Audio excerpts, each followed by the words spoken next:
It's Me, 50-50. I promote two I parenthood, do as well. and the best way to bring a kid, in my understanding and in Okay. my experience and my Uh-huh. knowledge, Uh-huh. is when the dad and mom have a way of working with each other to raise the Mm. kids Okay. to be productive in the same comfortability. What if one Now, member of the couple dies? What if like the mom or the dad dies and now there's one parent in the home? Then what? then you have siblings that can come in and help. So how is that any different than there just being No, a single person no, because there is a the single difference person? between even when we had like when like it took a village to raise a kid, Mm-hmm. it was still two parents home, right? Right. Yeah. But you had siblings, neighbors, teachers, discipline. But you have the same But regardless. we don't have that nowadays. That's not true. So the teachers can discipline each other That's not nowadays. what I'm saying. That teachers weren't the only ones that you No, listed. you But then also, even so can neighbors discipline each other? yes, You said something yes, about Walmart. You see a kid yes, and you can't yes, even they discipline. can. It's going to be situational.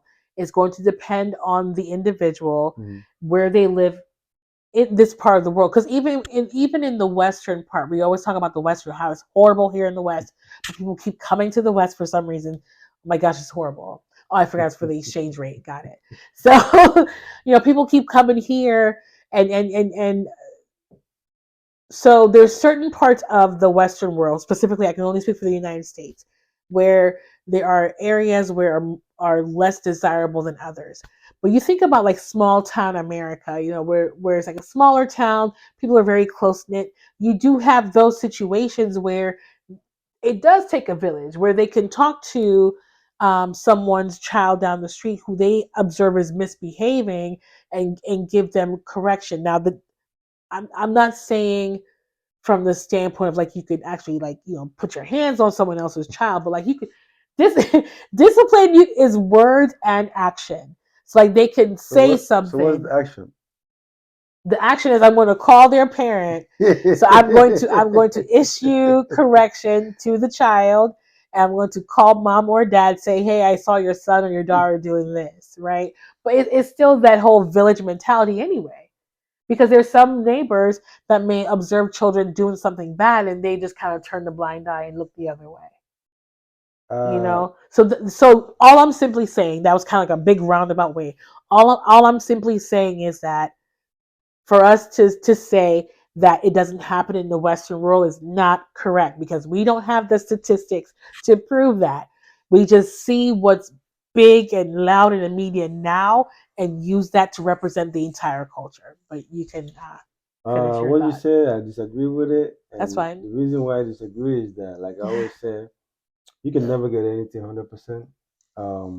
You can get it 90% I, though. as you're saying, even in Africa, you still have uh homes that don't even like anybody to discipline the child, Okay, that's and fair. they don't even discipline the child, so the child does whatever they want. Yeah. Yeah, I've seen so many homes that. Okay. So when it comes to the Western world, I'm not saying the Western world is horrible. I'm just saying the difference Okay. with Western world and Africa or in other countries. I mean, I don't believe in first or second world or all that stuff they say. Okay. Every country is different They are. and gifted in different. Yes. So every Western world. I'm just saying the difference in Western world and different from Africa and other countries Okay. in what works and what don't work and all that stuff. You know what I Okay. mean? So when it comes to here, like you said, the small village, right? Uh-huh. The small village can't even do much because you see a kid that, and sometimes people see kids that messing up. Nobody wants to even correct the kid. That's why, yeah, that's what I Everybody, said. because they're scared of like the mom being a clashing back or telling you that's not your kid, mind your business. Yep. You know what I mean? And they're scared that you might correct a kid, and the kid will like cuss you out. Mm-hmm. you Yep. know, Yep. or even like it depends on the age, draw a gun and try to shoot you. Unfortunately, yeah. So we Yeah. live in a world as everybody's trying to live. Everybody's trying to like mind their business and live. Mm-hmm. So you gotta be skeptical and careful on that. It's no more the way it used to be where correcting a kid and you telling the parents what you did and the parent is proud of you Yeah. and thanking you for that. So Yeah. it changes. Yeah. But does it mean that you can't find People that do that, you find people. Uh-huh. Just the same way you find people that will help you that you never thought that will help you. Yeah. That's why I say you can never get 100% anything in life, right? So, but the point of it is that you see more of people not disciplining kids.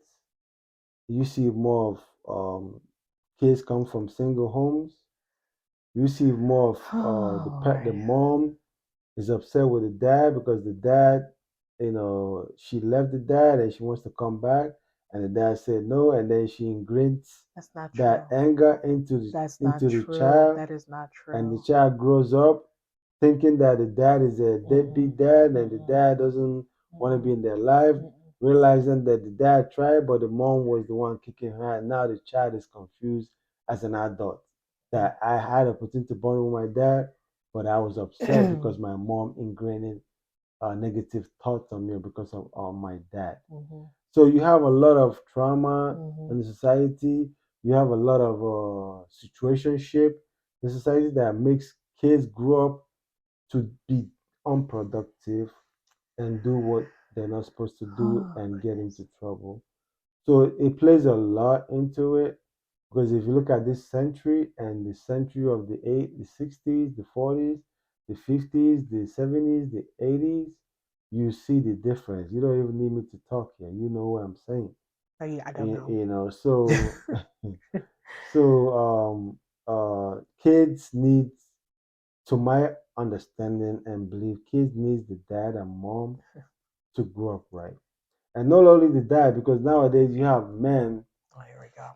that grew up uh, Single mother. in a Mm-hmm, single mm-hmm. motherhood Yep, the mom. Yep. and they Mm-hmm. don't know how to be a They don't. man, Because the mom and raised they them. and they Mm-hmm. act as women Mm-hmm. and they act emotional Uh-huh. and they don't act as a judgmental god, Mm-hmm. as Judgmental a God. demigod, A demigod. judgmental demigod. Mm-hmm. So when they come to those men, you find out that they can even discipline. They are also uh, um, comforted to the kid. So they Mm. marry a mother that gives the kids comfort, and he gives the kid for comfort. So the kids don't get disciplined, and the Okay. kid grows up and do whatever they want That's not true. because he's living with two women, Wow. but the other woman have a Wow. man's. You know what I mean? Are you listening to yourself? So when you have I call those the simp. Of course. That's my definition of those kind of Of men, course. Of the course. simp. Of course. And sometimes that's the uh, disadvantage of coming from a single home, and sometimes it's like that. Not most times, because if a man doesn't have the two nurturing, the Mm-hmm. two level, it's not gonna grow.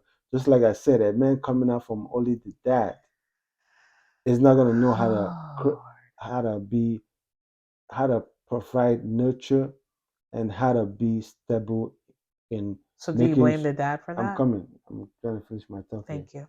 So can you listen and let me finish? So the child is not gonna come up and know how to stabilize the home in two aspects. Mm-hmm. And the father is gonna be disciplined, but he's not gonna have enough because the father provides a little bit of nurture and a little bit of discipline, and it makes it work. So that's why I say it's always best for the child to grow up in a two home where he or she receives the two aspects of it and knows how to grow up. And also the child receives the discipline from the other, like if it's a lady and she has her brothers, she also receives discipline from the other brothers. So that way she will grow up right and not misuse her value to end up having kids on her own and not grown up right. So all discipline comes from a whole family because you get discipline from your siblings and you get discipline from your family. And that's what makes a child grow up right and be productive. That's what I think. I might be right, I might be wrong. But yeah. So what do you say on that? Um, people need to stay off of the internet. People just need to stay off of the internet because I tell you what, we see a lot in media the not so good when it comes to raising children. And you see um, situations or narratives where um, there's a breakdown in the household, and the parents leaving, and the other parents creating this narrative about, that other parent, or whatever the case may be. And you were explaining about, in the situation, the mom and the dad are no longer together, and she's keeping him from seeing his kids and telling the children that their dad's a deadbeat and all this nonsense, right? Not saying that that kind of stuff does not happen, because it does happen, but to paint that as kind of the norm, like that's what always happens, is not a fair assessment, because there's so many things that happen in the course of life and us living that cause people to not raise their children together. So I just want to caution people that although his story does have some validity to it, that's not always the case in every single parent situation. And what happens a lot is, because we have access to technology like the internet, and we have computers in our hands every day, our cell phones are the computers I'm talking about. That's what you see more of. That's what you see is the negative stuff, the negative aspects, just um, the things that's going to further divide our community. That's what we're seeing more often of. So then people are going to think that that's what it is, and it's not. You know, um, I know of a lot of people who were raised by one parent for whatever reason it may be. It could be because there was a divorce. It could be because the mother was unfortunately sexually assaulted, and that resulted in a pregnancy. As to why, she's raising this child by herself. There's a list of different things, right? But being raised in a single parent household um, does not mean that you're not going to be raised the right way. And the right way is subjective, and it's going to depend on the individual, their household, their culture. So whatever you deem to be the right way for you is the right way for you. For the person next to you is probably not going to be the case. So it just depends on what works best for you, what's right for you. But again, to kind of paint that picture, that children who are raised in a one parent household are at some kind of disadvantage in life is not a fair assessment, because there's been enough individuals who were raised by a single parent that grew up to be successful in their lives as far as careers. They've been able to marry a spouse, have children of their own, and be able to raise their children in a way that's going to make them productive. So again, we need to balance the two. We can't always paint the picture of it being negative, grim, dark, and horrible on the western part of the world, because there's, for some reason, people still keep coming over here. As bad as it is here, people keep coming, right? So we can't be all that bad. So like we have to create some balance, like when we have these kind of conversations. You can't always put the blame on the woman. It's not always the woman's fault. It's not always the man's fault. We have to even out the playing field and look at each side of it, because somewhere in the midst of all that is the truth. And the truth is whatever you add value to. So a man being nurturing to his children, a man who is able to not only provide the discipline, and you think about like the harshness and the sternness and the correction, but he's also able to come with a softer side, doesn't make him a simp. It makes him a well-rounded person. And he's able to show his children the different peaks and valleys of his emotion, that he's not always hard and difficult and stern and just unapproachable. Because if that's the case, like, I don't see how you can form a really good relationship when you are putting up this stance that you can't be soft around your kids, right? And again, you can't always be super soft either. So it needs to be a nice little delicate balance. But it doesn't make a man a simp that he's able to tell his children that he loves them. It doesn't make him a simp. It makes him a human being. And he's able to teach his children how to regulate. And I feel like that's what's missing.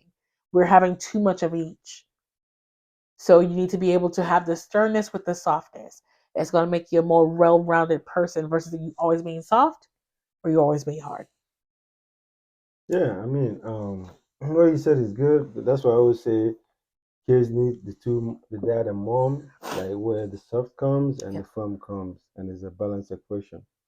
And those kids that grew up with a single home and they're successful and they're doing good, Here sometimes when you talk to them, they we say they go. wish they had the two dad and mom together, even though they grew up right in this environment, but they still wish the dad was there, the mom was there, and they were a happy couple and There's happy always a home. discredit You of know what I some mean? sort. So, but I understand how the society is, and you can never get 100%.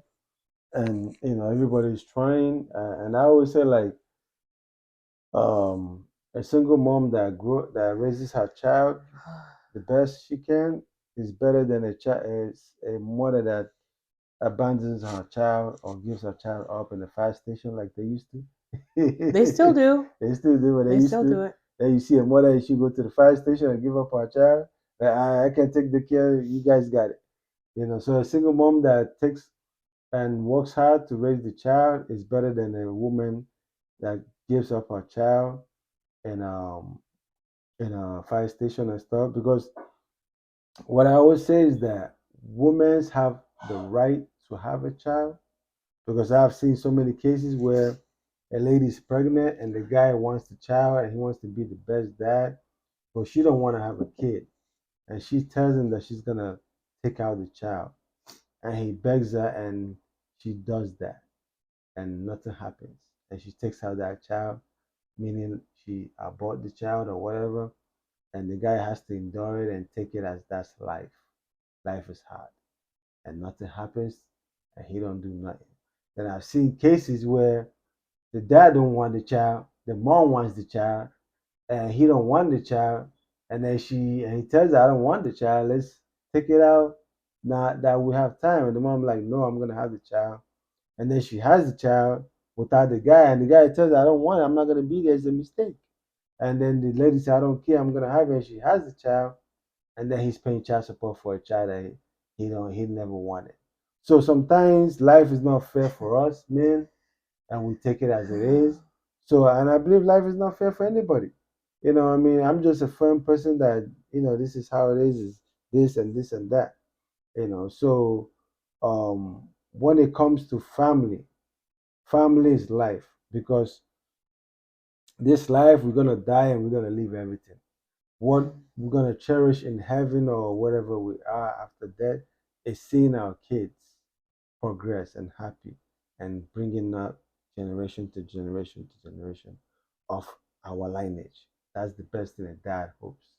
And I believe the best thing a mom hopes is seeing their kids happy and doing better good in the society. What I mean? So um we have to understand the value of a father and the value of a mother, and try to incorporate those. Even if you cannot stay with the dad, that you guys have to separate or divorce, when you do that, try to make the kids first.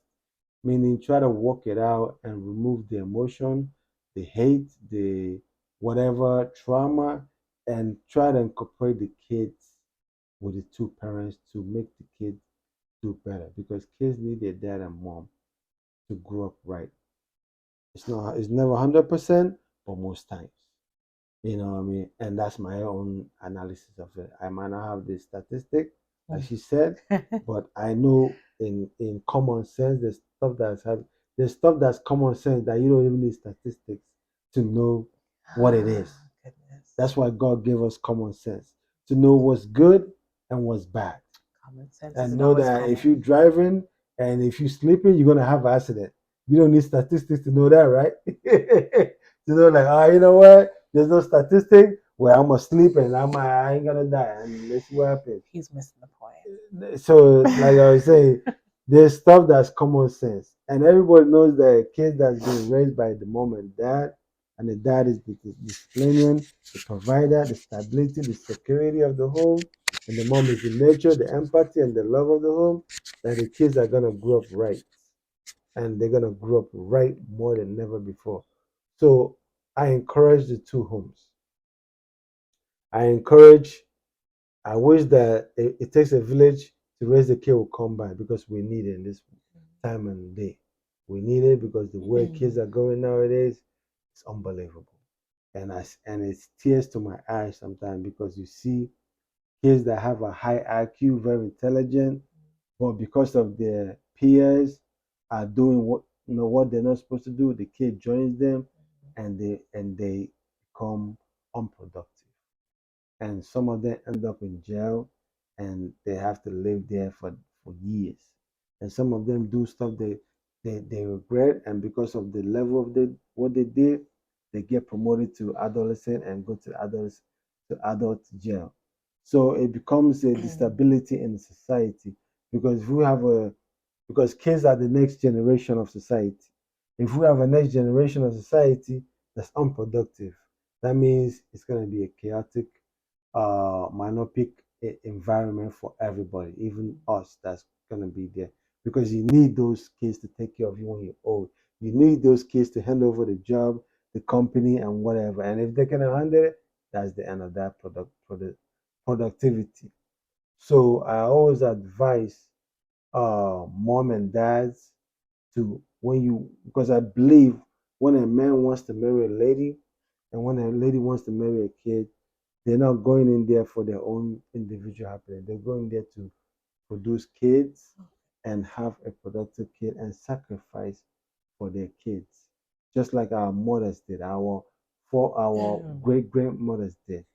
Because now you're doing what you're not comfortable doing so that the kids can grow up right. So it has an advantage and it has an effort and sacrifice. And I believe a society that has the two family, which is the nuclear family, the dad, mom, and the kids, is gonna be more productive than the divided family. And sometimes the dad is no more there, the mom is not there. You still have the family, meaning the siblings, the brothers to come in and reinforce as the father and provide where the lack is. And that's why it becomes a nucleated family to do the best thing. So I encourage my brothers and sisters to put their kids first, their well being, their discipline, their nurture first. It comes first because when they're productive, they're always going to remember you and give back to the society and their parents. And I come from where that works, and the way I see it, it might not work in the future because my people back home they don't follow what they're supposed to follow, and it's sad. But I mean, it is what it is. All I can do is talk, and enlighten the people. And then when I come to the Western world, I see the good and the bad. You know what I mean? And my sister here said we always come to the Western world and we say that the Western world is bad. Yeah, we come to the Western world because the Western world come to our country and take some of our resources and made the Western world beautiful. So we come in to enjoy the resources that got from our country because of the uranium, the oil, the stuff that was taken from my country to make the Western world more conducive to live.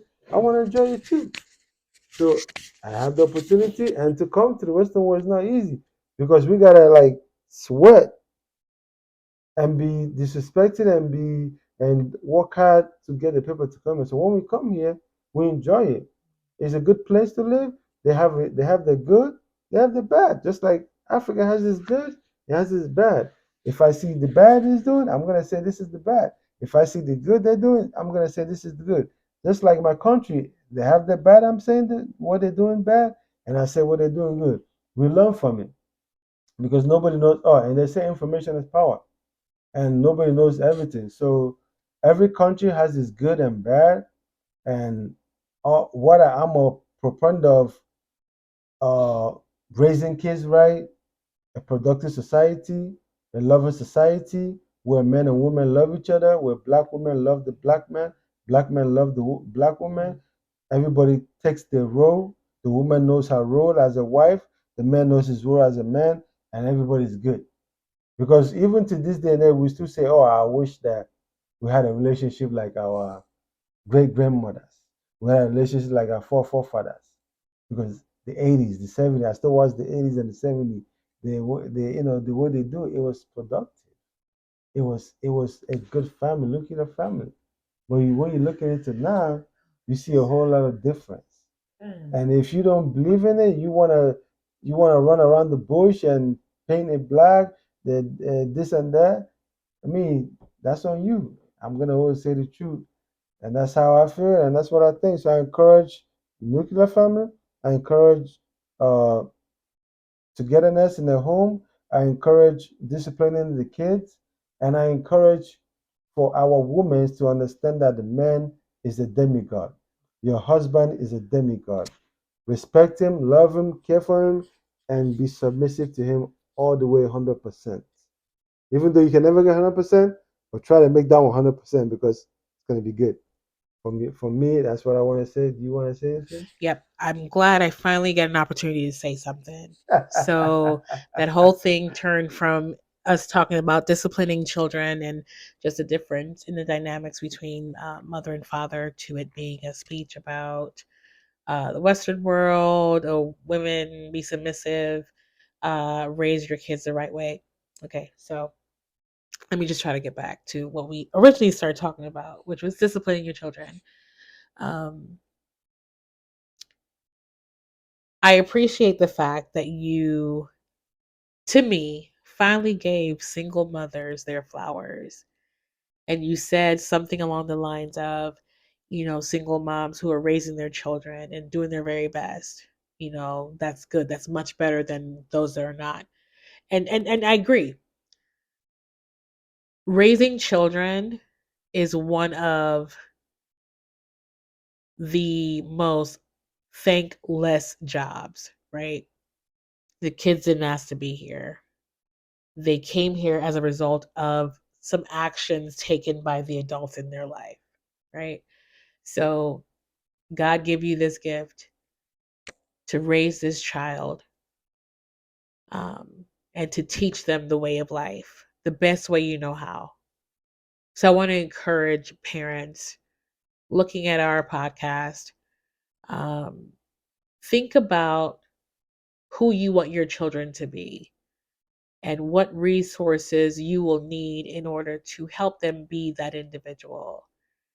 And I do agree, raising the children in a two-parent home is much better, not only for the children, but for the parents, because you get to share that load, that burden, that labor of raising and caring for these children.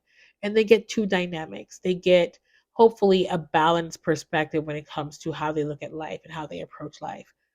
And in those situations where there could be a single parent, utilize the resources that you have within your own family, so your parents, your brothers and sisters, because like I agree with you, again, it takes a village. So if you find yourself in a situation where you're having to raise your children by yourself, lean on those people that are in your life that's going to help you raise your children and expose them to the things they need to be exposed to, and help them to be, the very best person that they can be. And like I said, always, it's going to depend on the individual. What I consider to be right is different than what you consider to be right. But so whatever makes sense for you, stand on that. Um, I'm grateful for the conversation because, again, we get to share our perspective on how we view things.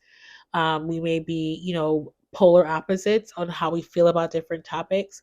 But it's really up to you as the viewers to decide what's going to work best for you in your homes and what you want to see from, your spouses, from your children, and the community that you live in. So just lean into that. Just lean into what's going to work for your home. The advisement that my great co-host shared as far as gender roles and just kind of people knowing their place and how to play. If that dynamic works in your home, great. But you get to create what that looks like and how you show up in your home and to your children, to your spouse, in your community.